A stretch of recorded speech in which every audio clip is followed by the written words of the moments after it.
Take equal parts an abandoned musical about Peter Pan, Bruce Springsteen's Born to Run, and Phil Spector's Wall of Sound production style.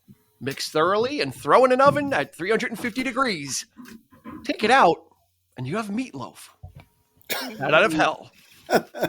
Stay with it. You like that, Jerry, huh? Yes, I did. Couldn't hold it till the end show. We will be right back. Get ready for the 3324 podcast, where lifelong friends Dean Legiro and Eric Kuber share their love of all things music and movies. Dean has directed short films and is a music trivia buff.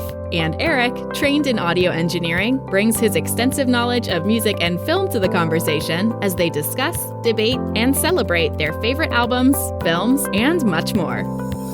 Welcome, friends, to the 3324 podcast, home of the rock and roll recipes. You are nailing it in the new year, man. Yeah, Jerry is kicking it off right. Unless Jerry is just that deep into the six pack that everything is funny. No, I generally thought they were pretty good. This is my first one. Yeah, I try and think when I write these intros. I try and pair it to some of the material we have and keep it funny. So I'm glad that one was a winner. That was a corker, huh? Yes.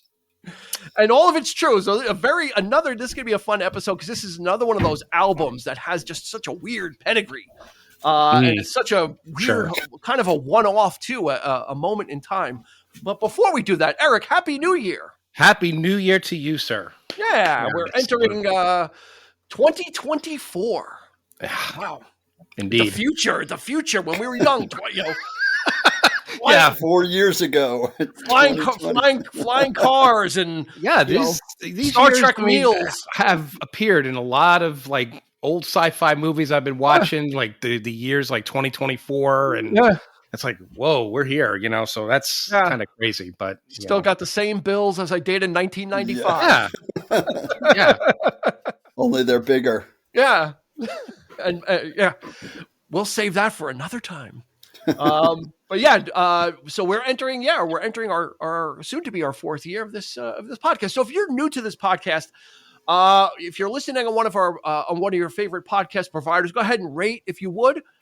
If you're watching us on YouTube, subscribing to us would be great. This way you get a notification every time a new episode drops.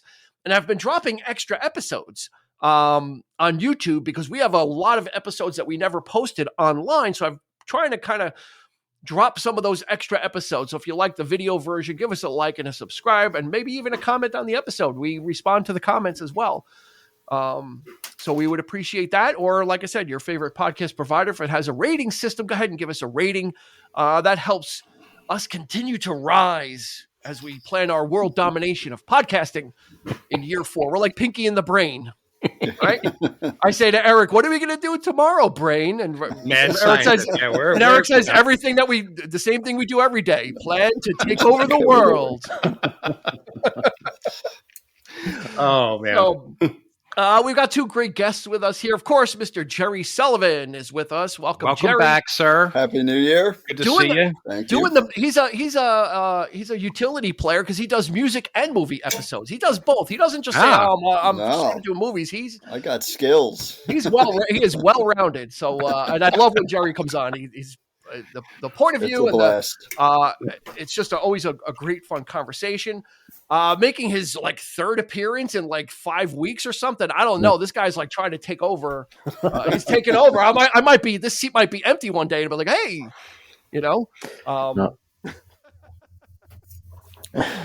welcome aboard, Chris. Hey, good to be back. Good to be back. It's great to have you back. Christopher Clark is with us once again, bringing to bear his encyclopedic knowledge of music as well. And we've got a lot. Eric just sent me a list of stuff that he's looking at for the upcoming year, and I'm like, Chris will probably do that. Chris, Yeah. I'm already trying to like slot people in. So. And he sent a fantastic list. We've got it's a list of stuff that now that we have such great people on with us, we can go into. We're actually thinking of you guys now, so we're thinking of titles that you guys would be excited to talk about, and so we're that's Jerry. Jerry, so Jerry will be happy to know that the complete series of Gumby, we will be doing an episode about it. We're going to do the whole Art Clokey universe. I will stop sending you emails about it then. You can stop sending me little pics of Gumby then. So, Chris, thanks a lot for being here, and of course, Jerry. So let's jump into this. We're talking about the album "Bat Out of Hell" from Meat Loaf, which is actually two separate words.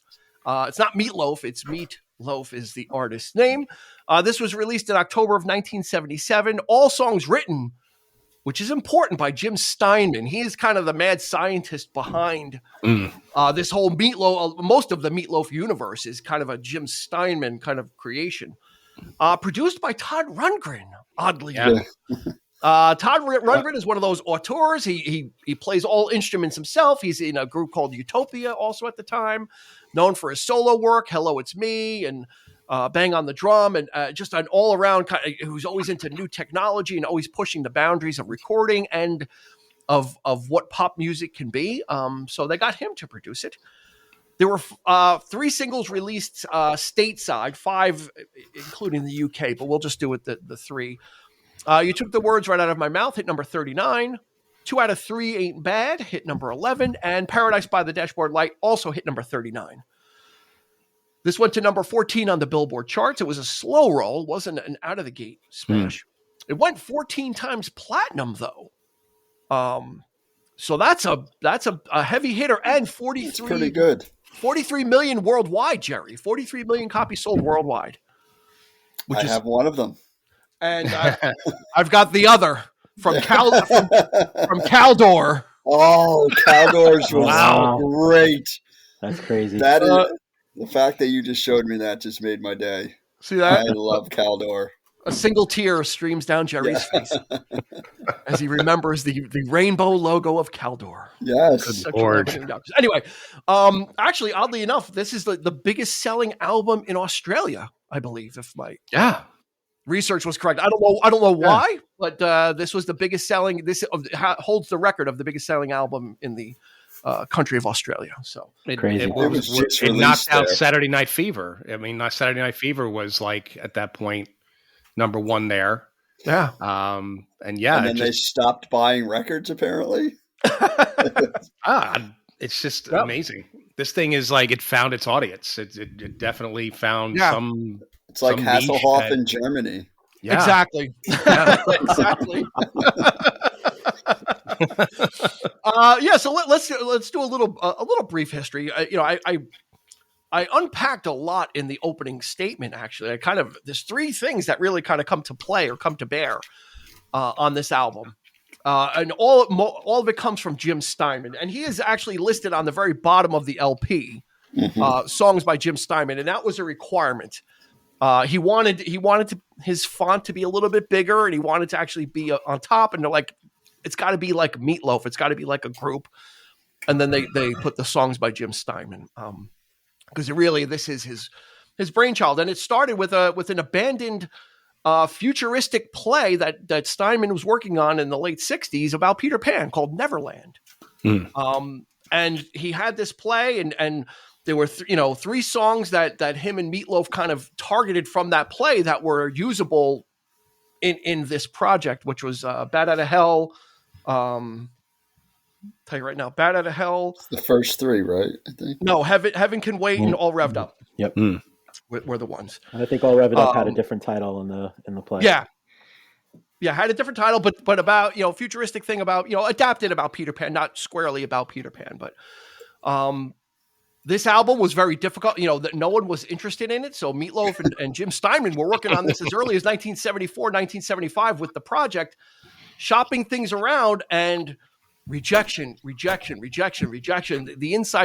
running joke became that, companies are creating record labels just to reject the album. Like that was the running joke. It's like they couldn't get a look at this, or look at the project. Finally, they start to record. They're like, okay, we're going to just start recording this thing, and they get Todd Rundgren. Todd Rundgren came on under the assumption, or he was told that RCA had signed a deal with them, and RCA was going to produce this album. And he was also on RCA. He starts the project, then finds out, well, there's no contract. They don't have anything. Right. So he's like, okay, and he himself said, I think he took a good look at some of these songs, and they were like, to him, they were just really absurd. And but he wanted to do it, right? I think he was all over it because it was just so out there. Yeah, and that's where the two parts of it come in. Is Todd Rundgren ends up starting to foot the bill. He gets in touch with somebody, another music executive, and said, "Listen, I'll help out, but we need money." And then Rundgren ends up footing the bill. And then to what Eric's point was, is Todd Rundgren at the beginning of this project thought that this was like a comedic spoof or a comedic take on Born to Run. He thought that this was kind of like, he goes, this feels like this is, you're kind of making Born to Run, but like as a comedic, in a comedic style. He really didn't think it was very serious. And it's very interesting because I just read an article about it recently. And now when I listen to the album, it has a whole different feel to me. Because Jim Steinman did admit at later on, he goes, it wasn't, what do you say? It wasn't inspired by, but it was influenced by Born to Run. Yeah. Anybody want to chew on that one? See, in my mind, like when I listened to it, like I didn't necessarily think that they were inspired by Springsteen or that I necessarily saw the Springsteen influence. But what I did see is that to me, it was almost like Steinman and Springsteen were listening to the same things in their formative stages. So like the Phil Spector stuff, the early rock and roll, like all that's there. So I don't necessarily think it's derivative of Springsteen or like inspired by Springsteen necessarily, but has the same influences that a Springsteen record would have. Like that's how exists alongside. Right. Exactly. Like it's just that their formative stages were listening to the same music. Yeah, that's a good point. I always thought, it never occurred to me. Springsteen never really occurred to me, although there are certain things of the album that are, and of course, two of the members do play on it, and that's Max. Yeah. And Roy Bataan on the keyboard. So you have that sort of glockenspiel, in certain songs, like we talked about on Born to Run. Like on Born to Run. But it never occurred to me. Springsteen never came to mind. For me, it was more sort of like Rocky Horror, influence because of his stint in that movie. And, they was kind of going there, sort of like the theatrical sort of absurd, campy kind of thing, But now, now that people talk about it, I could definitely, I could hear it. There's some threads there. It's not, it doesn't sound like Bruce Springsteen whatsoever, but when you mention, it's kind of like, I can kind of map some of what was going on. Now, Jerry, when did you, were you on this when it first came out? I remember when this came out. No, I did not. I grew up being into like heavy metal, like Iron Maiden, Metallica, all this stuff. And I remember seeing this album and thinking I should be into that. But I would see Meatloaf and I'd be like, that is so stupid. And I can remember I was working at, I don't know if you guys ever remember Central Bicycle Mart on Central Avenue. I used to work there. I was I worked in the basement repairing and stuff. And in the basement. In the basement. In the basement. And how far he has fallen from where he was. In the basement again. Yes. And full circle, I'm back in my basement. So, and we used to, the manager there was this guy, Ken Koza, and he used to always put, I guess it was 92.3 with Howard Stern on. K-Rock. And then it would, eventually go into rock and roll. And Paradise by the I can remember this vividly. Paradise by the Dashboard Light came on. First time I ever heard it and I was like, what the F is this? And I loved it. And then I went across the street to Tower Records and bought the album, and I put it on.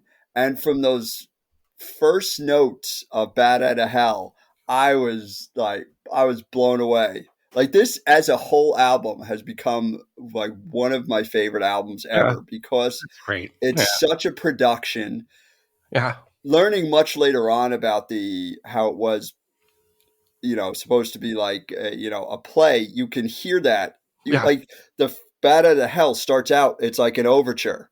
And you can picture people running around the stage doing all this shit and stuff. And it was just like, and then the whole thing just like, that was what I would listen to it constantly. And I was always like, and then when I would see Meatloaf, I was just taken by the fact of the theatrics of what he would do on stage, like the whole thing. And I was actually, I didn't go for Bat Out of Hell 3, but Bat Out of Hell 2 is another one of my favorite because of him. Mm-hmm. It's, I would listen to it and I picture him acting out the song. And that's why it has become one of my favorite albums because of the whole theatric, like everything, like the emotions that come through when some of these things play, because it's like nothing I'd ever heard. I heard, Iron Maiden, they have really long songs and a lot of them are, these long stories and stuff, but it was like an event listening to Bat Out of Hell. And it blew me away from Paradise, and then the first notes of Bat Out of Hell, that was it. All right, so you brought up the album cover, so we're going to go there because I have it written down. So this album cover must have pissed off so many metal bands in the 80s. They were probably like, fuck, the greatest album cover for metal has already been done, and it's not a metal group. Yes. That's the thing is, this looks like something that your parents are going to be definitely afraid of you listening to. And it's not why I thought I should have had it, but then I saw Meatloaf, and I was like, "That is stupid. Why would I buy anything called Meatloaf?" It doesn't connect. No, it doesn't. It's so far removed from anything having to do with heavy metal. Although there are some interesting, things that Rundgren does on guitar and that kind of thing, but. But yeah, I mean, the other who else I think had that kind of like Molly Hatchet, I think, or Molly Hatchet's record covers that's not metal either. So it's so it is deceiving. Yeah, but a lot of great. But albums. They do say that. Would you guys agree that this? It was said that this might have been a precursor to a lot of the sort of the hair bands of the 80s. Do you agree with that? Absolutely. Yeah, except sort of theatrics and it's too long, but the theatrics and everything and the show of it, absolutely. I can see that connection. Yeah, and there's a couple of other things you mentioned there too, which kind of goes towards Jim Steinman. As you said, it felt like a play, or felt like a play being presented. Mm-hmm. Obviously it became a play much later on, but that I think is because of Steinman and Meatloaf, because both of them kind of had kind of Broadway a little bit of a Broadway pedigree, or being on the road and being in shows pedigree. Yeah. So Jim Steinman has the kind of those. Yeah, these are Broadway style lyrics, and then the way that Meatloaf delivers them. He's in that big. He delivers it not in a rock and roll singer style, but in someone that would be singing like a spotlight song in a musical. Like when he sings, like when almost all of these songs that he's singing in like that musical kind of timbre that he has with the vibrato that he has. So it takes on this grandiose, almost melodramatic. Very projected. Feel to it like the stakes are so high in every song, right? Like it's almost like each song is like a centerpiece to a musical, right? And you said like with the length, they're like mini stories, right, Chris? Yeah. Right, and to some degree, I mean, even his vocal delivery. If you think about some of the metal singers from the '80s, a lot of them did try to bring some of that like operatic or theatrical stuff to their vocals, and in my mind, I definitely, those are the two things I always thought about, especially from the opening of the record with Bat Out of Hell, is that I thought Bat Out of Hell as a song always had very much of a prog flavor to it, just in terms of like the length and all the things going on. And then I really like theater. I worked in a musical theater school, did a lot of play productions. And then it just like Jerry had said, it's got that vibe of like the opening of all this stuff going on. And it's almost like the overture to like this play that's about to start. And then the record takes you on that journey. It's really cool. They really swung for the fences on this one. Yeah, absolutely. No, like literally, like even down, like you said, Todd Rundgren's guitar work on "Bat Out of Hell" was amazing. Oh, holy shit! Like, I'm like, I didn't know. I know, like I know Todd Rundgren as like a studio rat and a constructor of music, not as like a shredding, destroying guitarist. And on "Bat Out of Hell," the title track, he's just ripping. And it comes in and it's not, they're not like solos. They're like, I don't know how to put it. It's like an extension of the soul. Like it's just weird. It's which is why I just it's it's not like a solo like of a regular rock thing. It adds to it, and it like, I don't know, it just takes me on like weird. Yeah, it's almost like different movements in a symphonic piece where there's vocals, and then all of a sudden there's like Chris said, it's got some like prog pedigree in there. Especially when you get into a song that long, you can't help but start to compare it to prog, because it's got to do something different to keep you interested. There's got to be different movements to the song, right, to kind of keep you, otherwise it just drones on. I'm sure most of the big prog bands would disagree with that assessment. Of course, they probably would not take this seriously, and most critics didn't either. Yeah. But it seemed to hit just people just seem to relate. It doesn't feel like that. None of the songs feel as long as they are. No, they definitely don't. Yeah, and there is a lot of long songs on this album. Yeah. I mean, like you've got a 9:48, an 8:28, and an 8:45, and there's only 7 songs on the album. Yes, and the other ones are 4 minutes plus. So these are and that was what Jim Steinman was fighting for, was these musical ideas, because he did clash with Rundgren a little bit about the length. Rundgren's like, especially with Bat Out of Hell, he's like, stop. You have to stop writing because we need to finish the song. And Steinman's like, well, this is about a crash. This is about I want this to be like the most intense car crash song ever. And he goes, but I haven't written the crash yet. So he kind of wanted to kind of get these musical ideas across, and wasn't constrained. And actually, one of Steinman's actress friends came to him and said, listen, do you have the ability to write a short song? Like she literally said, like a challenge. Yeah. And actually, that's where 2 out of 3 Ain't Bad came from. Is like, he's like, okay, I can do something a little bit shorter, and that's where that came from. That kind of power, and that could this be the introduction of the power ballad, Eric? Is this album like the power ballad, like blueprint? No doubt about it. No doubt about it. Yeah, absolutely. Is he the godfather of the power ballad? I think so.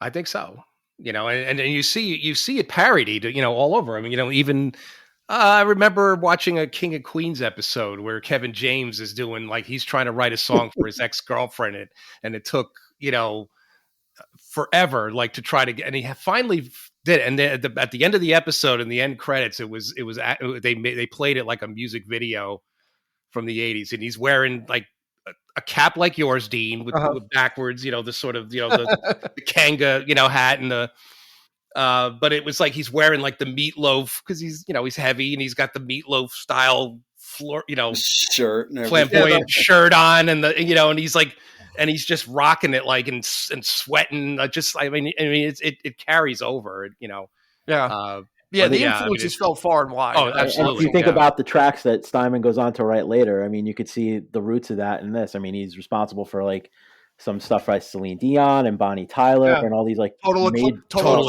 heart. Yeah, you definitely. Which was supposed to be for Meatloaf, but there was something going on between them. I think there was some issue, but he wrote for Air Supply, Steinman. He writes these big, and that's what it is. I think it's these songs are like melodramatic. I don't mean that in a bad way, but they're just like, they're these performance songs. They're songs that are meant to be performed and not just sung.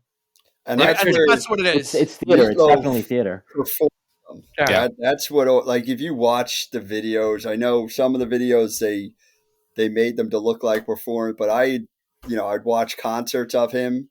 Yeah. First of all, I don't know how he's got the energy to do, but he puts everything into it. Like, even when he's doing like the duets with whoever at the time, the Carla DeVito, the female part, Carla DeVito was live. It was like they're not just singing back and forth. Like, he's getting in her for, like, they are acting it out, like, as if no one else is around. Yeah. Well, Carla DeVito said that she, when they kiss, his tongue down her throat, he actually put his tongue in her mouth, down her throat, so far, like she was like almost, and he's like, this is every night on the tour, like it's the same, and That's crazy. It's amazing. It's. I remember my first experience with this. It wasn't the album itself; it was the song. Mm-hmm. I think I might have seen it on Paradise. On a. It might have been something like Don Kirshner's rock concert or something to that. And that was my first. Like, what is this? Like, this guy, like, is big, must weigh like 350 pounds, and he's like sweating profusely. He's holding a handkerchief in his hand, and he's like, and he's just belting this thing out. And I'm like, what is this? This is he's got the stringy hair, and it's like, but man, what a beautiful voice though, like coming out of this guy. That's the thing. It's like, holy shit. He had a set of pipes on him. I mean, absolutely. Really I remember when this came out. I remember Paradise by the Dashboard, like in like 78 or 79, kind of hearing 2 out of 3 ain't bad. Hearing these songs again. This was like the album-oriented rock era. So that's when the like NEW and those radio stations were in their heyday, and picking up on these extra tracks that were just kind of, like I said. I mean, you took the words right out of my mouth. Only hit 39, and Paradise only hit 39. But these are solid rock. Paradise by the Dashboard Light is a certified rock anthem. Yeah, it didn't 100%. Get that. It didn't get that way from hitting number 39. It got that way from radio stations picking up on it and playing it and getting it in front of people. So it became word of mouth. One of those rock 100% word of mouth record. Yeah, and is that a quick question before you go on, Chris? Is everybody here a Yankee fan? No. Yes. Okay. So everybody. I'm not a Yankee fan. So for everybody but Chris, but that was a big thing. Like in the New York area, it's like, wait, is that Phil Rizzuto? Like Phil Rizzuto. When I heard it, I was like, exactly. In the 70s, he's baseball royalty because he was the color commentator for the Yankees. Like it was him, Bill Messer, and I forget what the other guy's name was, but they were the voice of the Yankees. And if you were in the New York area, Phil Rizzuto was part of like your growing up, even if you weren't a Yankee fan, like you heard him. So all of a sudden you hear like this weird song has all these different movements, and then one of it is kind of like equating this guy trying to get laid with rounding the base, stealing bases, just like like we were kids. I got to first base with this girl, and it's very unique and intriguing. And he's giving you the play-by-play. Yeah, what a phenomenal. And I always thought it was like almost like a pre-recorded thing that and I'm thinking, well, wait a minute, that's not what the song is definitely about that. So they actually got him to do this. Like they came into the studio to record, like this thing. That blew my mind. He claimed to have no knowledge of it. Yeah. Yeah, but then I read that Meatloaf says that he does. Yep, he did. Yeah. And they said that he wasn't as enthusiastic as they wanted. So Meatloaf put pizza boxes on the floor and ran around as if he was running which is an image in my mind that just blows me. But I could see it. Yeah. Them using like the terms that Rizzuto used. Like you could hear him saying that just in a game. Like like exactly what you said, Dean. I was like, is this Phil Rizzuto in the middle of like that? I guess you would say like that song completely put me on a different path, like almost musically, because you think about it, that had to be early 90s. So that's early 90s for what?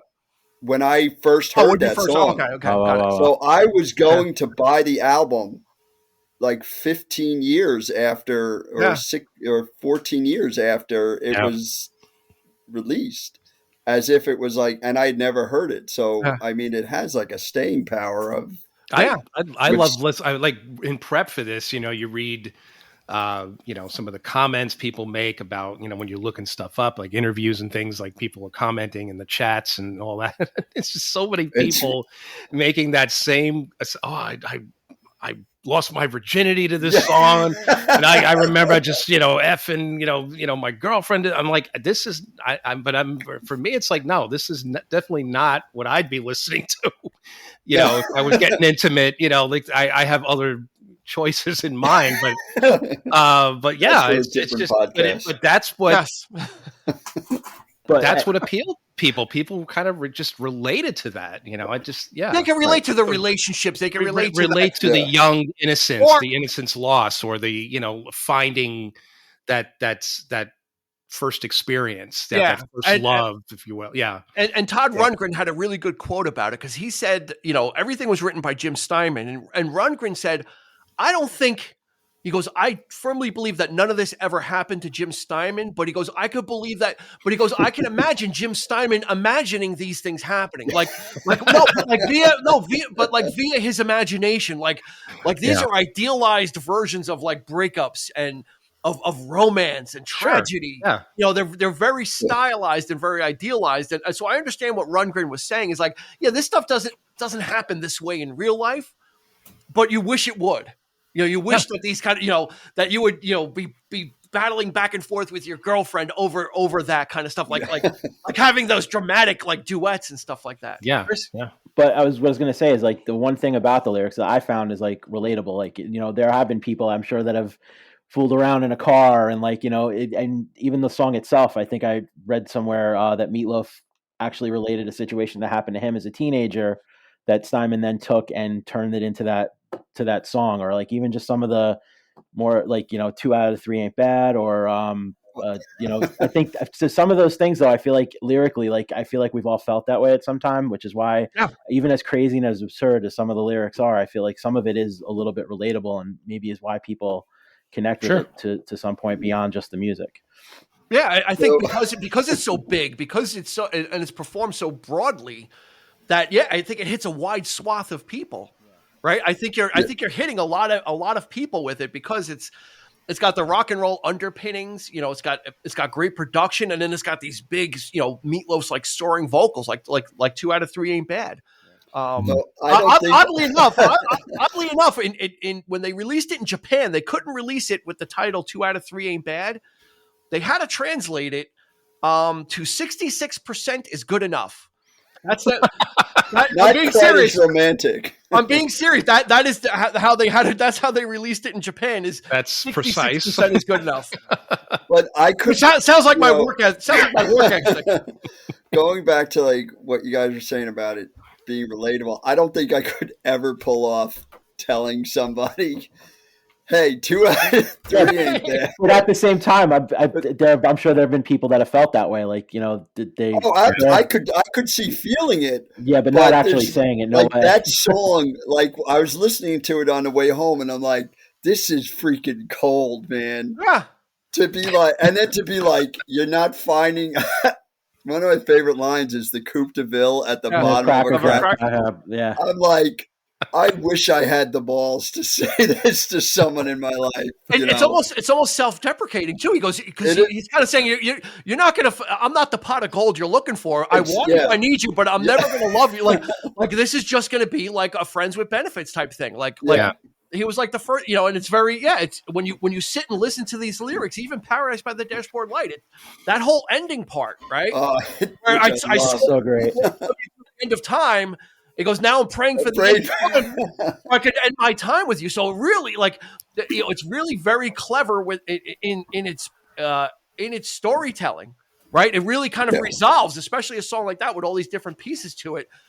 And at the end, in the beginning, they're kind of young and they're duetting, and then at the end, they're both like, we got to.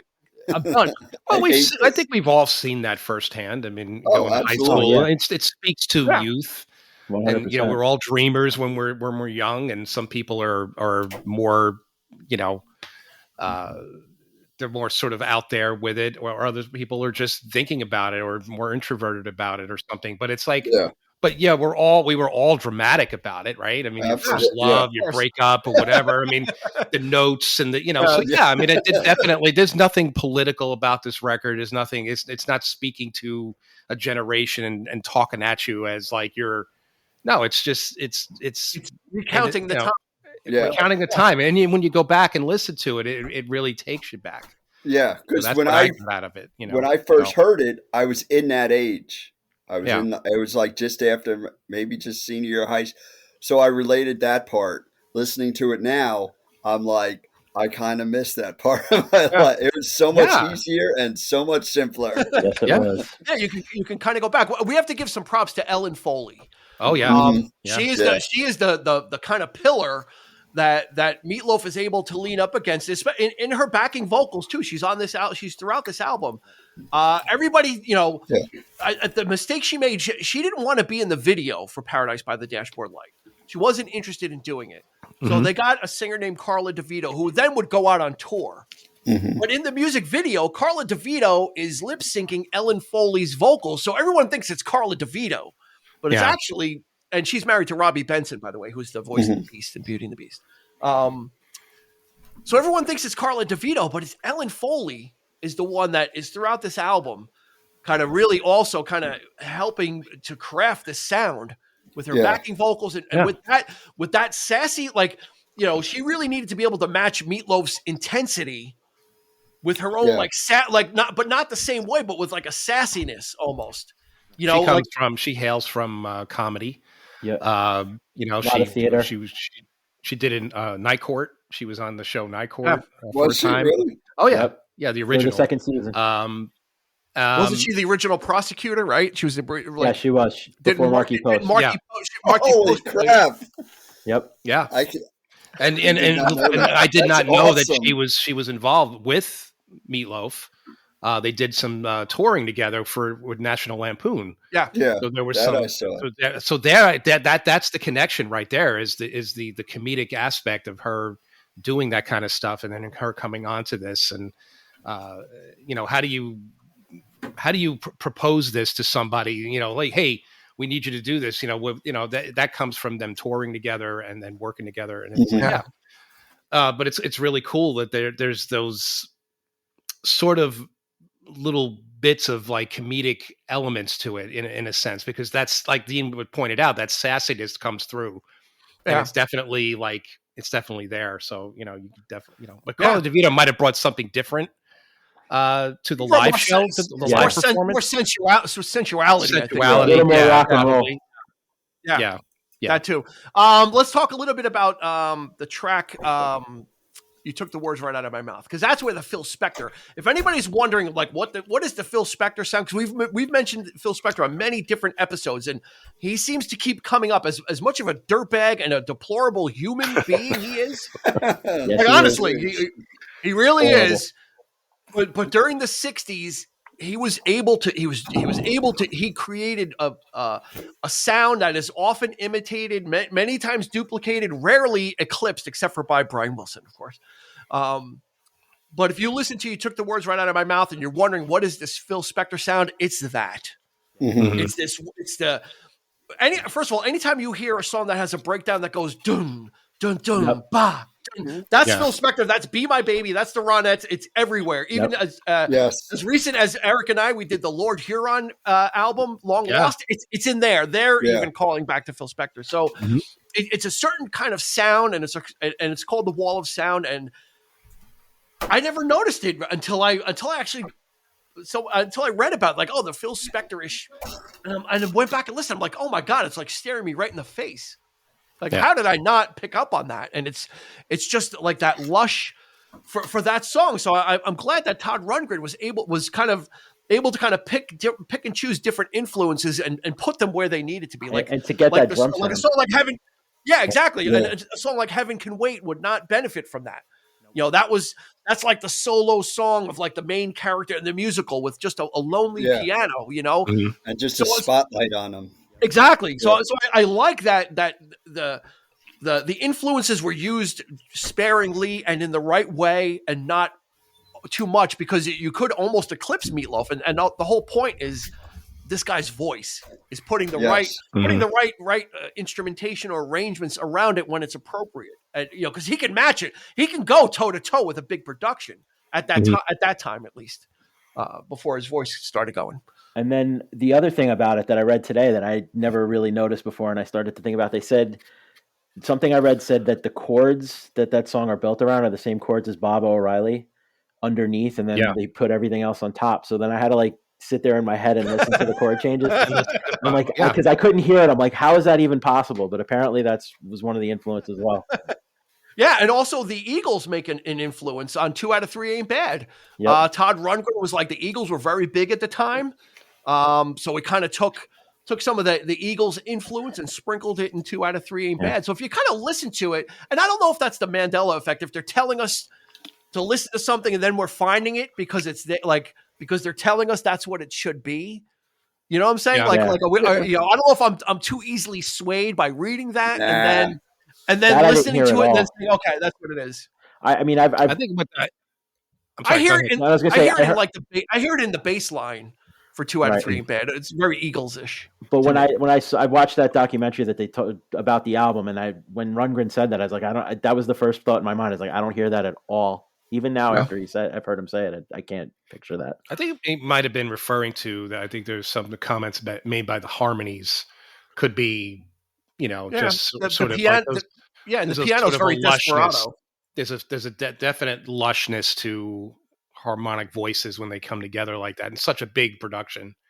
But that's a great example. Desperado. Yeah, it's got that lonely. It's got that lonely tinkling piano, and 2 Out of 3 Ain't Bad has that as well. So, it is exactly like the Eagles. No, because it's not a ripoff. But I love reading that these artists are being influenced by contemporaries of the time, and saying, "Wow, I kind of dig that," or let me use it as the inspiration for. I was inspired by that to kind of. Inspiration and influence are two different. Yeah, let me run it through my filters, and then what comes out on the back end. So running it through Todd Rundgren's crazy brain, it comes out as something else, which was very very interesting. So let's see. So, like Eric said, some of the E Street Band helps out. You got Max Weinberg and Roy Bataan out there. You also have was it Johnny Winter or Edgar Winter? Edgar plays saxophone, Edgar Winter playing saxophone. Yeah. I mean, what? Which is another. Like, how did they land instrument? You got to think, how did they land him? Like, they couldn't get a record deal, but they get Edgar Winter on the record. Like, and he was pretty big in the mid-70s. Like, it's crazy. That had to be a Todd. Musicians are different than another great. I guess so, man. If you've ever seen that guy live, he's crazy. That guy, Edgar Winter. I saw him. I got to see him once. And Johnny came out and did a couple of songs together. Really? That was a total surprise, by the way. But that was a monster of a show. I mean, I forget. It was a monster of a show because they do Frankenstein. Nice. I see what you did there. Ripping it in 2024. No, but I'm not surprised that, I find that a lot of keyboard players do tend to there's a lot of keyboard players who play flute, that play horns as well. Yeah, he plays sax on this. It's odd. It's odd to me that there you go from something so rhythmic, as a keyboard, and then you take on a woodwind or a brass instrument. Yeah, exactly, and do it really well. By the way, it's not just you're just winging it. You're doing it as good and maybe better than you're doing what you're doing on the keyboard. So it's he's on 3 songs on the album. So it's not like these. These are guys that are throughout the whole process. So it's not like, Edgar Winter's on one song and Max Weinberg. These guys, it's almost kind of, and Rundgren is on throughout too. So it's almost like these are the kind of musicians that were there for all the sessions that kind of put this whole thing together, And then you've got. It must have felt like you were part of something. Yeah. Like just be like in a musician world. Yeah. Like you're not just background. Like everyone's getting a chance to shine. And it's like it's just again, it's just a production that it's got to be fun for them to be part of it. I hope so. And then Rundgren brought in his whole band Utopia. Every member of Utopia is on the record too, and they're completely different and they don't sound anything like what the Bat Out of Hell record sounds like, which is just speaks to the caliber of musicians that they all are. And that's when you start to take it seriously. That's when if you're into that, if you choose to listen to the album, and like Dean we're always talking about who plays on the record and why, and that kind of thing. That's part of the musical experience for us. Mm-hmm. Is that, and so certain things that come off or not perhaps maybe critically acclaimed or even people don't like. I mean, but you respect it because of the people playing on it, and it's just for that alone. I could give this album big props for that. So it may not be something that I necessarily relate to myself, but as a piece, as a concept, there are other things out there that I think are, but just the performances and the musicianship on this record is just outstanding. So especially really, for the time it came out. I mean, and that's Todd Rundgren right there. It's testament to him and his production. Sense. So and he clashed with Steinman about a lot. Steinman wanted to do orchestral stuff, male choirs of boys, and Rundgren was like, no, probably because Rundgren was maybe because he was footing the bill. He's like, I ain't paying for this because I don't know if I'm going to get my money back. Which would not have been a bad thing, given the material. It's not necessarily a bad idea, But you're not getting a radio hit out of any of that. The fact that what they got was a radio hit. And I would imagine, you guys talking about behind the scene, I just like the sound of it all. I do love, like, I for some reason, I love voices. And like you've said, like Meatloaf, like blows me out of the water, but especially when you see what he looks like. I hate to harp on that, but like it just, So, but you're not getting, the Billy Joel with the 3 minutes type of song that he sang about in whatever that song was, and I guess you're just not that they were two different ideas. Thinking of, I want to have a chorus, and another one's thinking of, do we need a 10-minute song again? And it's exactly that was the struggle, that's artist versus producer, Jerry. You make a good point of the Jim Steinman had these things in his head, and at the time in that point in the 70s, there was these lush productions, there were these big productions. I mean, this was the glory days for that kind of stuff where you could get away with it. But I think Rundgren might have been trying to be more practical and saying, A, do we really need it? B, it's probably going to cost money. C, is it going to give us any type of a hit? Or is this going to be end up being just some weird project? So you know what? It might have, in this case, it might have been good, Chris. Where you think that maybe have some guardrails on it. What do you think? Well, to me, that's one of the things I like about it is that it's still as theatrical as it is, as grand as it is, and as big as it is. At the end of the day, it's still just straight up rock and roll. There's still a rawness to it, and it can be pulled off live. And I think if you start to pile things on, it starts to take away from the focus of the song or the vocal and those things. Kind of because as you start to pile things on, things start to be kind of overcrowded, and it just gets to be too much. And to me, I think that's what's good about it. And that's why you need a producer. You need a producer to say, wait a minute, man, I think you need to pull back because you need somebody to tell you it's good the way it is. Like there has to be that person to finally say, you have to stop because we've got what we need. This is what you want it to be. Yeah. And that could have been his Broadway sensibilities too, of having these grand arrangements and orchestral, interludes or whatever. Sure. But Chris, you make a really good point is that it's important for that bass, and probably what hit Jerry is that bass has got to be rock and roll, right? It's got to be something that kind of moves you and grooves you.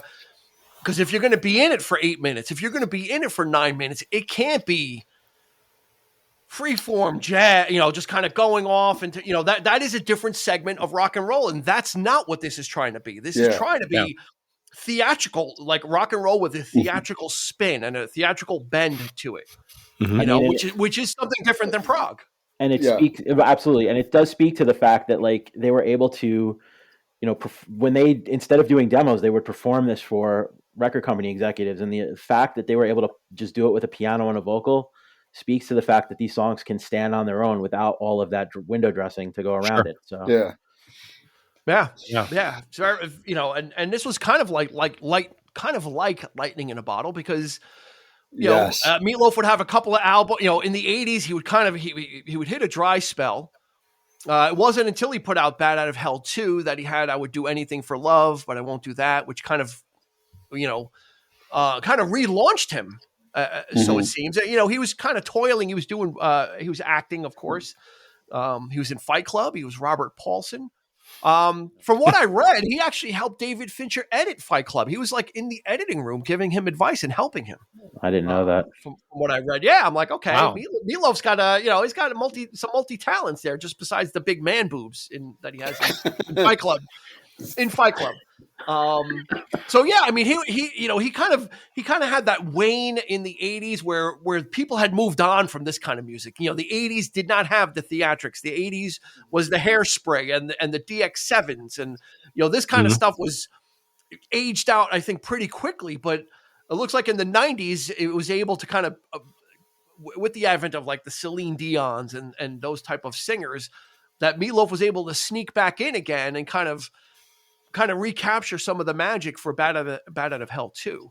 And then, yeah, like I said, he did Bat Out of Hell 3, and there were lawsuits with him and Steinman. Steinman wanted to copyright the name Bat Out of Hell, which I'm not sure he probably could have anyway, because that was kind of a saying before him. Yeah. But and then Meatloaf had a stroke, and he had some collapse on stage, and the doctors were like, you know, your shows can't be more than an hour and 45 minutes from now on, because you're just too, like, because he would need oxygen after the shows. I remember seeing a documentary, like, it was relatively recent, but he would do the show and have to go back and get an oxygen mask because the guy leaves it all out there, regardless of how of what his voice sounded like later in life, which is a whole other thing. He still gave it. Every performance was like his last show. He would pass out, and that's what theatrical actors do. That's what Broadway actors do. Is they bring it every night. You can't be cranky and be like Kurt Cobain and throw the guitar down and say I'm leaving. Like you have to be a professional, and that's what Meatloaf's pedigree is. So he kind of comes from that. You leave it all out there, you know, and sometimes to his detriment. But he, you know, you got to credit the guy. But that's what like draws you to it. Yeah, like, that's seriously, like, when I would see things of him live, I was amazed. Like, there was one album he had, which I didn't realize was a very limited edition type of. It was a live album, and it was one of my favorite. In all my moves, it got lost somewhere, but it was one of my favorite albums because, like what you said, Dean, he's putting it all, like, he's not just singing the songs. Like, to him, he's putting on a play every freaking night. Yeah. And it's just, it's amazing. And you get caught up in it. Even if you're not like really feeling it at first, you get caught up in just what he's given to you, you know, like his emotion. Like, he's really trying to score with the woman in Paradise, like every time he does. You believe it. You absolutely, He makes you believe it. It's acting as much as it is singing. Exactly, which you don't really see. It's amazing. Yeah, it's incredible. I have a question. If anybody wants to tackle it, is Bat Out of Hell a concept album without a concept? It feels like it should. It feels like these are all about something. Like, it feels like, because it has that theatrical spin to it, that there should be a defined, like, there should be a defined beginning, end, and middle.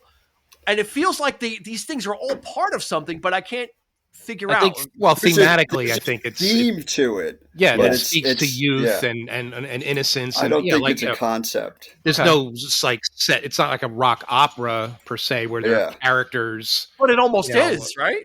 Yeah. In sound and form, sure. But like conceptually or lyrically, you know, there's no set story per se. It's just thematically, it's all the same. Yeah, it's all about you know, like, you know, the emotion of youth is what I was trying to say. I think you could have easily fixed that by putting like a guy's name in each song, like the same guy's name, and then it would have been a concept album. I could have fixed it. Yeah, put a guy's name in each song that's the same name and it's the same guy. It begins as a because of the Peter Pan Neverland idea. But I don't think that carries through. I think that, I think Chris and Eric said, there's a theme of youth. It travels through Bat Out of Hell 2, where a lot of it is youth, and it's, you know, things that you can relate to when you're that age. Yeah. But I don't think there's an underlying concept album, which I was thinking of that today when I was listening to it. And then the other thing just doesn't. Yeah. I'm sorry, I didn't mean to cut you off, Jerry. Sorry. No, I'm done. To me, the thing that I always thought about was like, you know, I know the 70s, there was a big, you know, kind of renaissance and revival about things from the early 60s and the 50s with American Graffiti coming out and stuff. And it doesn't necessarily sound of its time musically. To me, I always thought of it as him like kind of tributing the music of his youth. and like, thinking about music from the past. And so like there's that, to me, that flavor of like music that was like maybe 15 or 20 years older than the record itself. So that, and I know that's not necessarily a concept, but to me, that was also part of the theme of the record to some degree. I mean, actually, Chris Steinman himself actually said, he goes, you could put this album out in any decade or era. He goes, no matter when this album would have been put out, it would not sound like when it was from. Like, because that was the thing that was mystifying, I guess, the record executives. Like, this doesn't sound like anything that we're used to at the time, and so timeless. I think Steinman is saying it's timeless, but in a weird way that it doesn't really fit anywhere. It's not timeless because it's universal. He goes, it's timeless because it's so quirky that it doesn't fit in 77. It wouldn't fit in 87. It wouldn't fit in 67 or 07. But at the same but time, it reminds you of different times. Right. Yeah, absolutely. And at it brings it all together. And it sells like 200,000 copies a year. I mean, it's kind of one of those records that, like, which is crazy. And it's one of those records I feel like everybody kind of, even if you didn't hit upon it as a kid, like I hit upon it as a kid because, my dad had it, and I remember I remember my old man having it in his tape drawer and being drawn in by the cover and listening to it as a younger person. But I also know a lot of my friends hit on it in college, when I was in college in the late 90s and early 2000s. So, that's 20 years after the record came out, and people were still connecting with it and still finding it as they were, discovering what they were into musically. Yeah, I think it's rock and roll 101. I think if you Google classic rock albums from the 70s, you're going to this album cover is going to be there, which leads me to the question, and all of you can take a swing at it. Is Paradise by the Dashboard Light, is it in the pantheon of greatest rock anthems of all times, or is it the greatest duet of all time? I think I made that point on our duet episode. Yeah, that's right. That was my number one pick. And I absolutely agree. That's Can it be the both? first song I thought of? It could. Well, yeah, sure. I think I feel like that's a duet to me. It's a duet. It's a duet of them singing to each other, of a very, fancy conversation that lots of 16, 17-year-old kids are trying to have at that time. And that's how I see it. Though I could see, again, that was what opened me to this album. It wasn't the duet part of it. It was the sound of it. It was especially the end of it when they just explode in the, now I'm praying for the end of time. I think that's what caught me because it all builds up. Like when you think of songs that are that, like I think of like Bohemian Rhapsody. Yeah. I'm almost waiting for the explosion at the end of it. I love the whole song, but I'm waiting for, but like it's Paradise, I can listen to the whole song of Paradise because you're like going through it, but it was that end of it where they are just singing to each other. Like we're tired of each other. So I get a duet from that as opposed to like an anthem-y type of feel. All right. Chris? Same thing? To me, I would say the same thing. I would say it's probably one of the great duets, but I do feel like there is that anthemic element of it too. Like, it's just, it's part of like, it's part of the lexicon at this point. Like, yes. Even people who don't listen to this kind of music know this song. I mean, and both of my kids know this song, and I don't necessarily know that and I don't necessarily know it, and I don't necessarily think it's because I played it for them. So like, it's just to me, that is what makes it an anthem. It's just like, it's one of those things that we all know. It's part of Americana at this point. It's one of those songs that when it comes on in a bar, the guys can sing part of it, and then the girls will be like all sassy and in their boyfriend's face pointing at them, like kind of taking them to task, like it's their opportunity to air their grievances via song. Oh, karaoke nights. Every night was this song. It was played at least once, sometimes 3 times. You'd hear it in the same night, but I'd be like, give it a rest. Yeah. And the funny thing is that they don't edit it in any way, shape, or form. So you're getting the full 9, 8, and 9 minutes, and you're just like waiting for your turn, and you're like, it's like you take out of it. There's nothing to take out of it. And how do you follow that up? How do you go up there and follow? Nobody could. So it's just an amazing.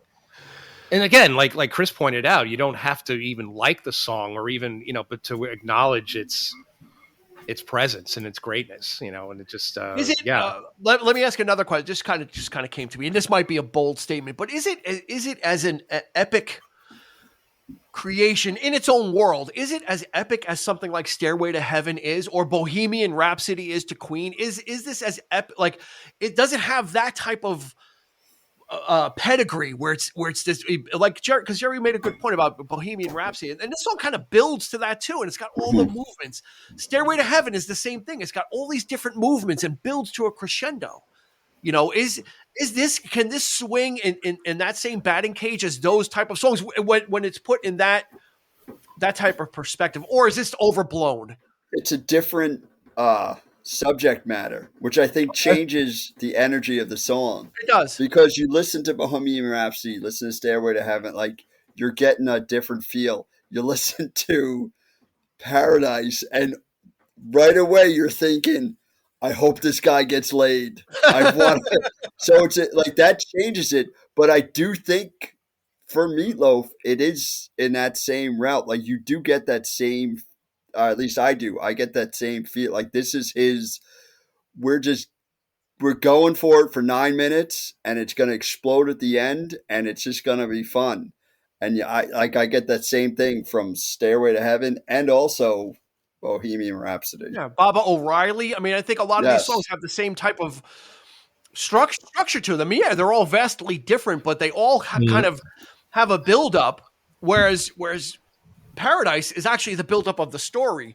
With the other songs, it's kind of more the build-up of the musicianship and kind of all the different other parts. But this is more, maybe because it's so theatrical, that you kind of remove it from it, because you're not concentrating on the musicality of this song, because it's not really there's not anything big musically going on. It's kind of that boogie woogie piano kind of backing them up.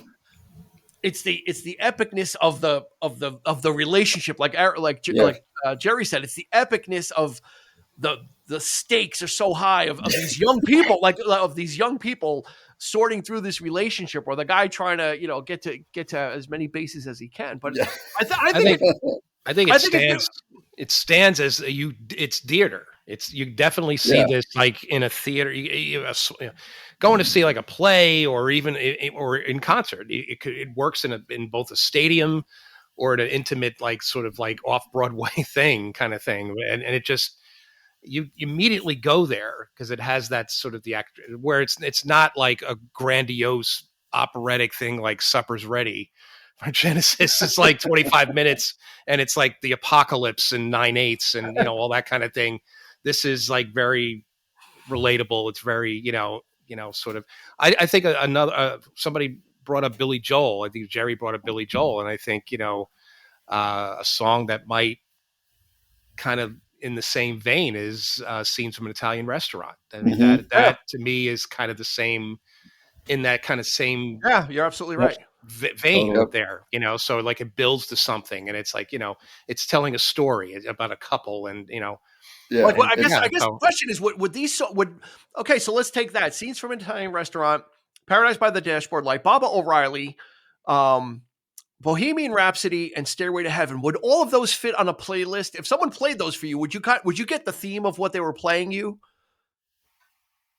If those songs were on a playlist, besides them being I know where Dean's going. Absolutely. I think would they fit? Would they fit is the question. I think they would, but it doesn't necessarily mean that they're the same either. Like when I think of no, they wouldn't have to be, but the structure of the song, the sort of the changes, multiple changes within the song, that kind of building up to something bigger and grand, But the emotions would be different. Yeah.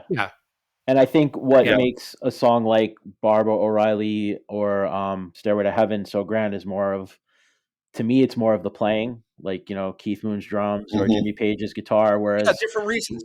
With Paradise, to me, what really makes it such an epic and build-up song is the performance, because like you said, it's just like a 50s rock and roll type of vibe, but it's that performance that really blows you away every time as you go through all the different movements. And throwing Rizzuto in there is just, of course, like, everyone's waiting for that. No, none of the other songs can claim they have the scooter, and none of them have the scooter. Holy cow! Holy cow! He stole a base. He's almost daring him to pick him off. Holy cow, I think he's going to make it. And then it's like, stop. And there, ladies and gentlemen, is the first impression of the year. So yes.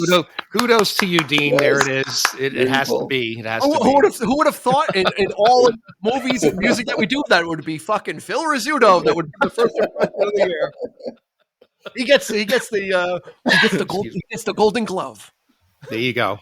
So as we wrap up, I think, this is one of those albums, like, I think we've all kind of mentioned it. It's kind of a feeling album. Like, you're not listening to it, even though it's got the technical prowess, because you got Todd Rundgren behind the controls and playing instruments. So it's got that, but we're not listening to it for that. That helps set the stage. That's like the base of the pyramid. I think what you're going to go to this album for is Meatloaf. I mean, the guy he's got the goods. Like, that's the thing is, it's dramatic. It's epic. It's big sounding. It's also tender sounding. Like I said, what the hell is the name of the song again? Heaven Can Wait, or Two Out of Three. Yeah, Heaven Can Wait. So it's got a little bit of everything on there. And like I said, you could almost take that journey if you closed your eyes and listened to it one sitting, that this is almost like Jerry said, you can imagine this being a Broadway show. It was, but when it was made, it wasn't conceived that way. And this is another rock and roll 101. I mean, this is one of the albums of the 70s that was like a pillar. Like Chris said, it's still selling 200,000 a year. That's an evergreen. That's not even an evergreen. That's a whole forest of trees. like that, like something that sells that much. That's not the Beatles or not Led Zeppelin. Yeah. That is by a guy that largely is known for one album. I was going to say this is his one. Yeah, keep that in mind. It's not like, it's Led Zeppelin, in which I'm going to get the most popular Led Zeppelin album. For the most part, Bat Out of Hell is like a one and done.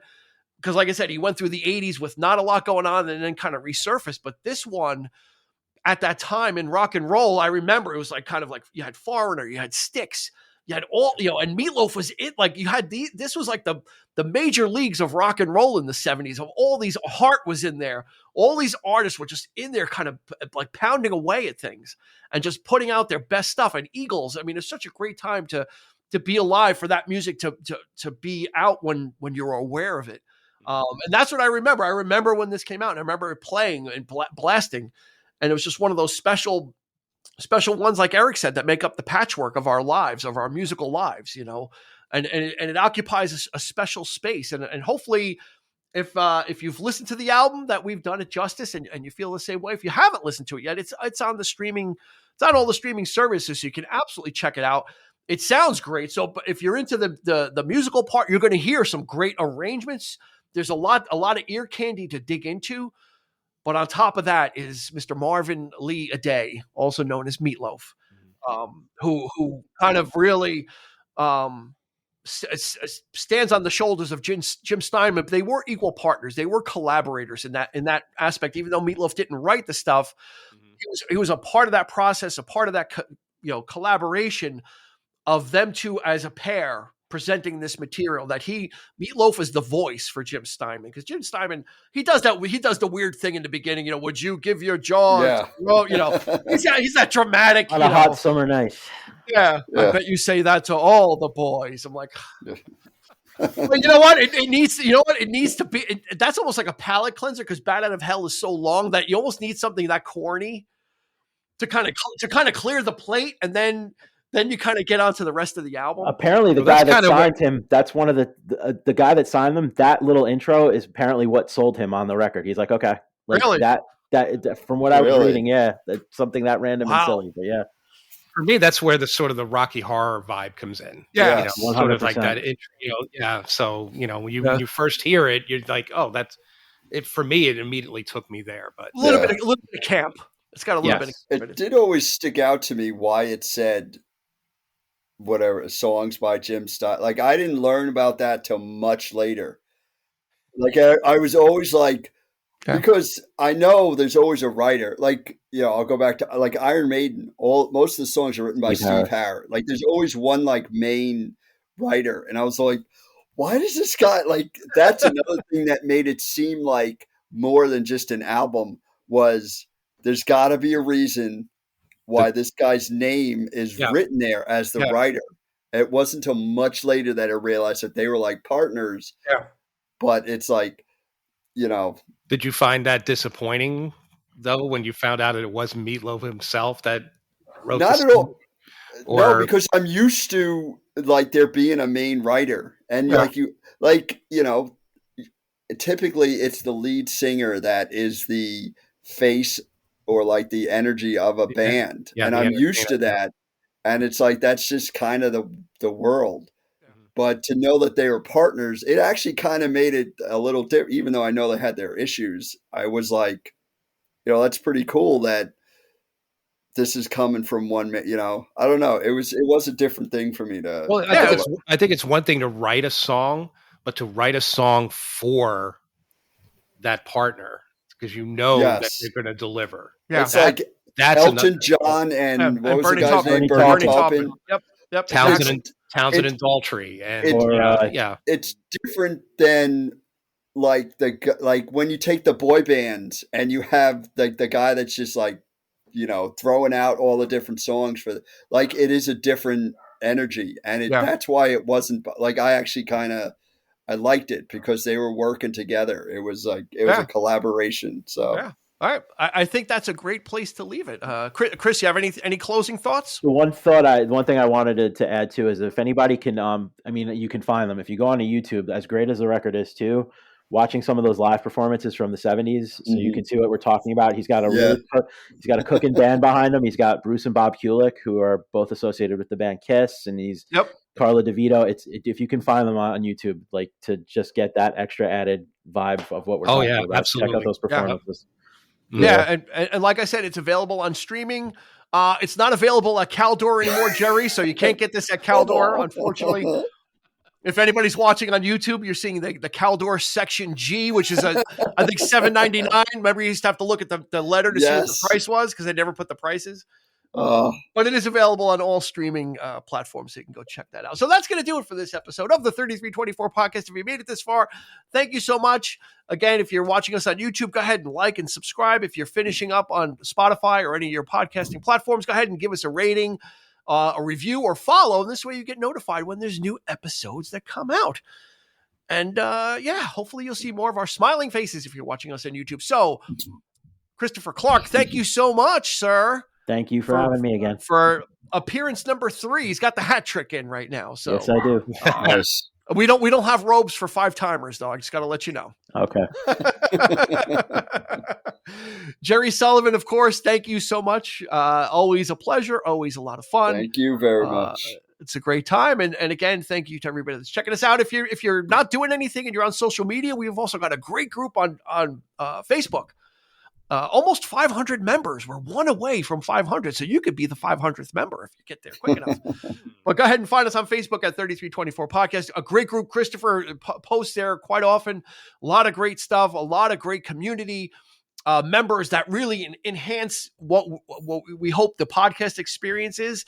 You can get that on social media as well as an adjunct. So for Jerry, for Chris, and for Eric, this has been Dean, and we will see you on the flip side. You've been listening to the 3324 podcast with Dean Legiro and Eric Kuber. You can find us on your favorite podcast provider, so please like, subscribe, and rate to become a part of the 3324 family. Your feedback is important, so make sure to follow us on Instagram and Facebook at 3324 Podcast and on Twitter at 3324P to join the conversation.